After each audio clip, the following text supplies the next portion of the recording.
This is another video of the mold infection series, and in this video I'm going to talk about enterohepatic recirculation of OTA. OTA stands for ochratoxin A, the mycotoxin secreted by the mold that you're infected with, and enterohepatic recirculation stands for reabsorption of the mycotoxins in the body through liver and gallbladder, actually through bile. Okay.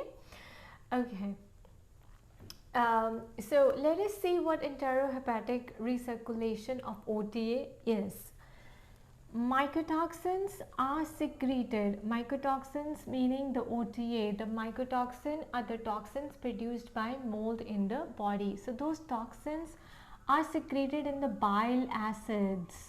Now bile is a very important acid that is produced by liver and is stored in the gallbladder. So these bile acids, they are recirculated in the body and reabsorbed by the liver. So liver produces bile, it is stored in the gallbladder, and that bile is reabsorbed, recirculated in the body 95% of the time.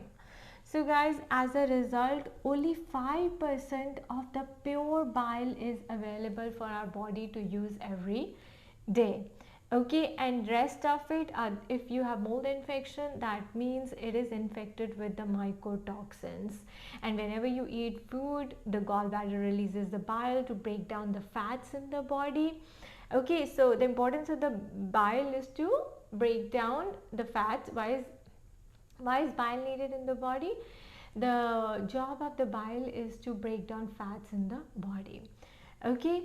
So these mycotoxins, they hang around the liver and gallbladder area, hampering their function to produce bile. So liver cannot produce much bile, and it leads to clogging of the bile due to the obstruction of the bile salts. So what happens is, when liver produces bile, bile is stored in the gallbladder. When you eat food, you eat fat and all, that fat is broken down by the bile, which is released by the gallbladder. So when this recirculation of the infected bile is going on in the body, then the tube or the pipes that connect through which the bile is released from the gallbladder, they are also infected with the mold. So they also contain mycotoxins, the toxins produced by the mold. So what it does is, it clogs those pipes, those tubes, and as a result, gallbladder fails to release the bile in a timely manner.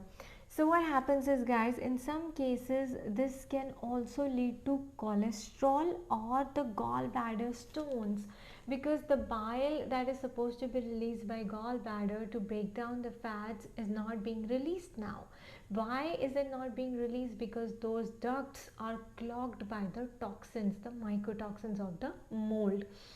Okay, so until and unless we clear out those toxins, bile will keep sitting in the gallbladder and just thicken up, right? So because the bile becomes thick sitting in the gallbladder and is seldomly released due to the mycotoxin obstruction of those gallbladder ducts. Alright, and this is why it leads to cholesterol problems or the gallbladder stones in the in some cases. Therefore, our job is to make sure that these toxins are not reabsorbed in the body, and are being released, on daily basis.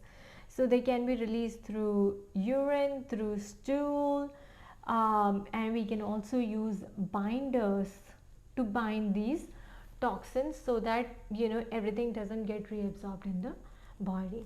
Now, what kind of supplements can we use to make sure that these toxins are not reabsorbed or recirculated? Let's talk about those supplements.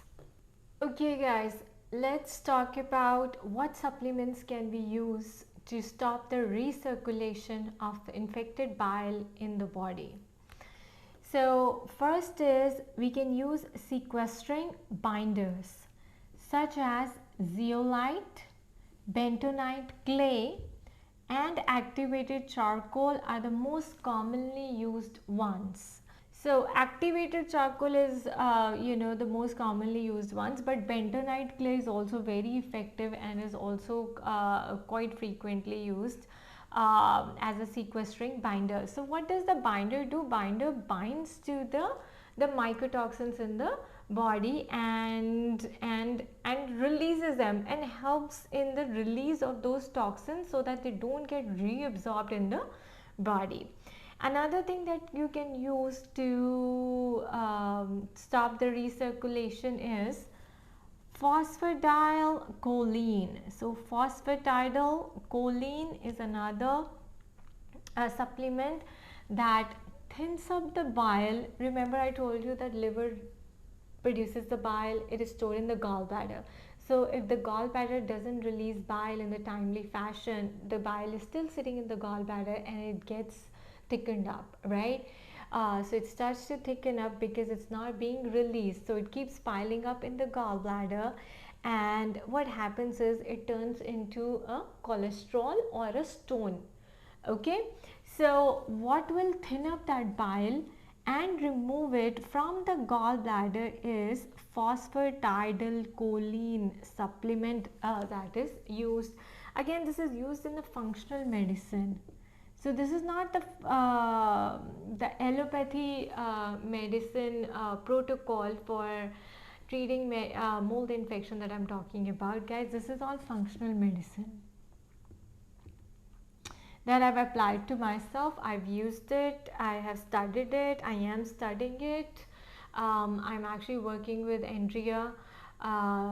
She's one of the renowned leaders in the field of functional medicine nutrition, and I'm doing a course with her of the full body systems, and soon I will be a functional medicine nutritionist as well. Okay, let's get to the next point. Next we can use is cholestyramine. So cholestyramine is another supplement that will help in the shifting of the excretion of mycotoxins from urine to stool. So what happens is, if you use these binders, they will actually help you release those toxins through urine.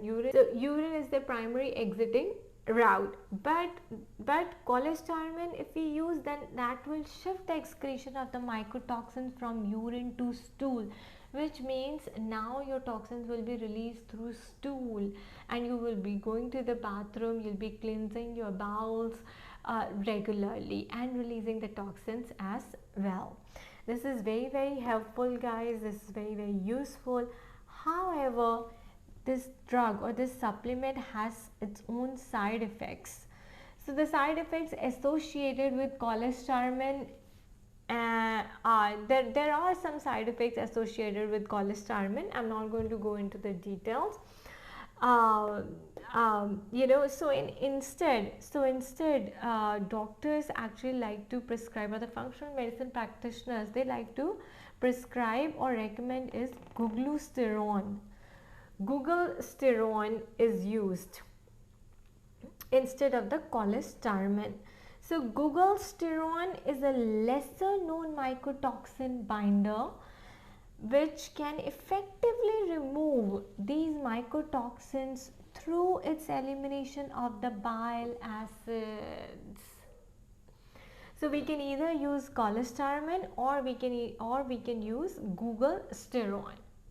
But this is a lesser known mycotoxin binder, so people or the doctors or the practitioner, they just end up using the cholestyramine frequently in their practice, but it has its side effects. So it's up to you guys. If your doctor recommends this and you kind of feel like you do not feel okay with it, then you can talk to your doctor about using this supplement as well, glucosterone. However, you can choose to go Ayurvedic way of treatment. However, you can choose other treatments to treating mold infection like Ayurveda. This is functional medicine. homeopathy as well. So you just don't have to go by the allopathy or the functional medicine. You can choose Ayurvedic way of treatment of mold infection. You can choose functional medicine, and you can also choose homeopathy. So it's up to you guys, okay, whichever route, whichever treatment you feel comfortable with. I'm going to discuss all these other treatments, how they are affected, what do they use in Ayurveda to treat mold infection. We've already discussed this functional medicine protocol here, right, and what happens in homeopathy. So we'll discuss that in my next video. Till then, stay tuned and take care. Do let me know if you have any questions or concerns in your comment section below. Bye bye. Thank you.